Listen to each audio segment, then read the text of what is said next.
Hey guys, good morning. Happy Friday. It's Daryl here. It's 5 a.m. here in Connecticut on the East Coast. I want to talk a little bit about what I heard Trump and Pence say last night at the Republican National Convention.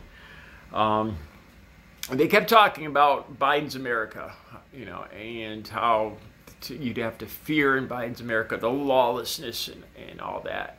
And the funny thing is, when you see any Republican or Trump or Pence talk about Biden's America in an infomercial or whatever, in a campaign commercial or whatever, they'll show pictures of burning cars in Kenosha, burning buildings, burning police stations in Portland. So they're showing what you call Trump's America, what's going on right now.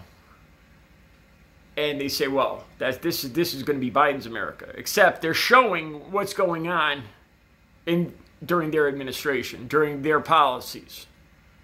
It doesn't make a whole lot of sense to me. They're saying this is the terrible stuff that's happening now. Well, that's going to be Biden's America. It doesn't make sense. Yeah, I came up with this idea, this thought too. I don't know how this is going to go over. I haven't, I don't know if it's politically correct or what. But I thought about when you step on a cat's tail, it'll scream. It'll let you know.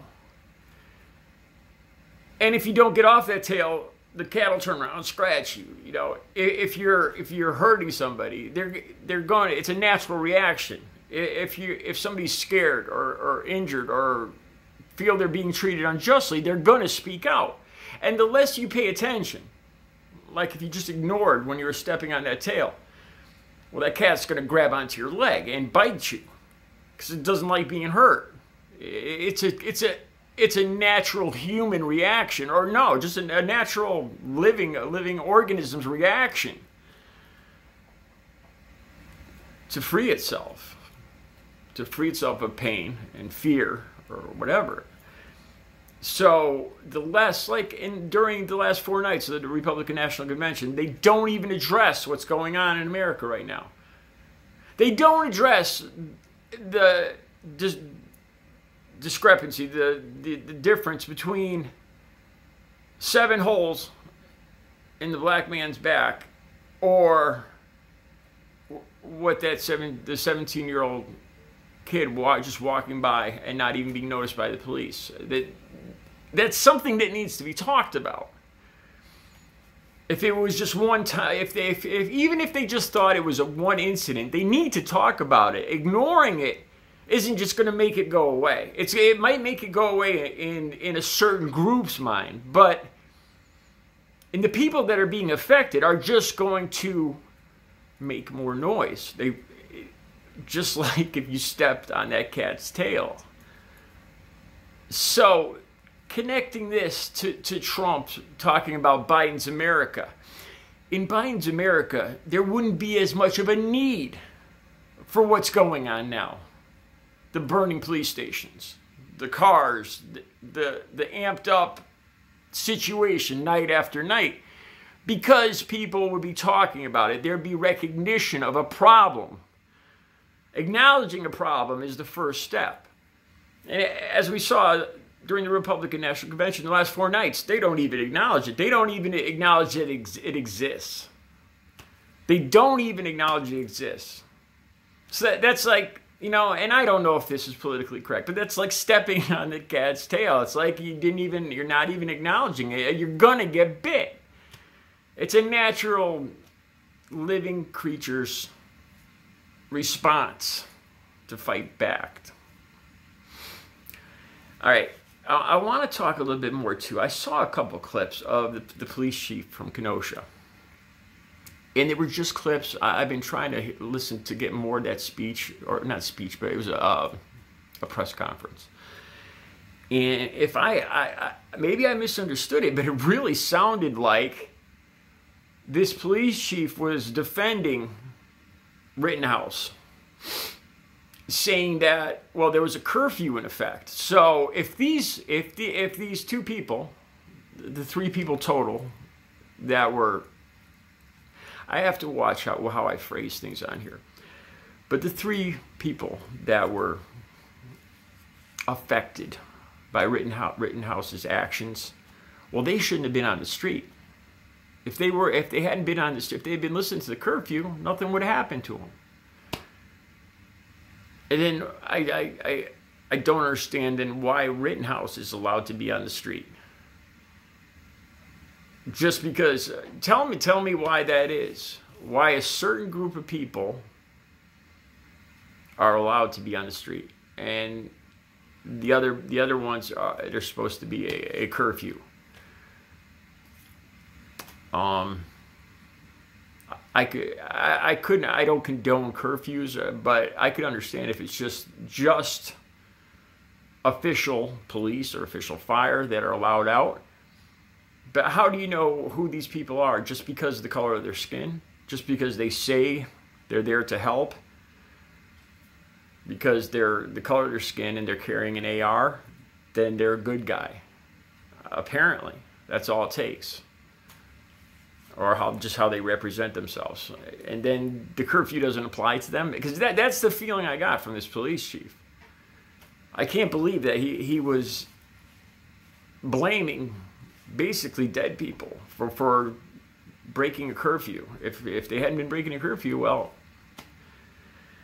yeah, that bothered me a little bit.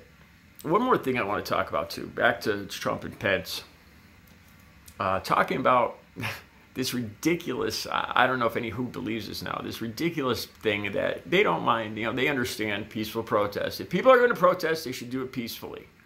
But not like that, and not like that, and definitely not like that. I talked in the other video about Colin Kaepernick, and we all know quite clearly how Trump and all of his supporters feel about Colin Kaepernick. Now, if that wasn't the epitome of a peaceful protest, he wasn't burning anything, just simply he acknowledged what was going on, the anthem, the flag, and he just simply took a knee. It's not like he spit on anything, didn't set anything on fire. He actually didn't even turn his back, didn't walk away, just simply stood up with the rest of the players and took a knee. So he's acknowledging what's actually going on, but by taking a knee, that's the protest. I don't understand. There's nothing that could be more peaceful than that. That couldn't be a better, clearer form of a peaceful American protest. So they talked about that a little bit more in the Republican National Convention. Another interesting thing Trump said, though, that he does not agree with sports people, sports teams, sports players, athletes being involved in politics. He was referring to the NBA at first, the WNBA, Major League Baseball, tennis, now at tennis too, refusing to play games in acknowledgement of what's going on, Black Lives Matter and all that. And Trump spoke out against that. He doesn't think it's, doesn't think he, I think I'll get his quote pretty close. He said it's not, he doesn't think it's good for sports, and it's definitely not good for America.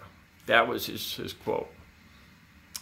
Again, it's a peaceful protest. It's a completely peaceful protest in recognition of what's going on in America right now. The concerns, the fear. Like I said, I read an article by LeBron James. I read an article by Kareem Abdul-Jabbar talking about how black men fear living in America every day. And I try to use my empathy, because I'll never know what that feels like. But I try to use my empathy, try to just imagine for a second what that must be like when they see somebody get shot like that 7 times in the back, and they have children, or they have kids that age. Now, people could talk all day that he should have just obeyed this or obeyed that. That doesn't constitute, it doesn't make putting 7 holes in somebody all right. It doesn't give them reason to do that just because you're not obeying. Again, if 5 officers, fully trained and equipped officers, couldn't just simply detain one reasonably sized man, then we might have a problem. We might need to look at that police force or police in general. If they can't, if 5 fit, healthy, well-equipped well-trained police officers can't just simply detain one unarmed man. And they had to let this happen. We might need to think about that. We might need to talk about that. All right. You guys have a good Friday.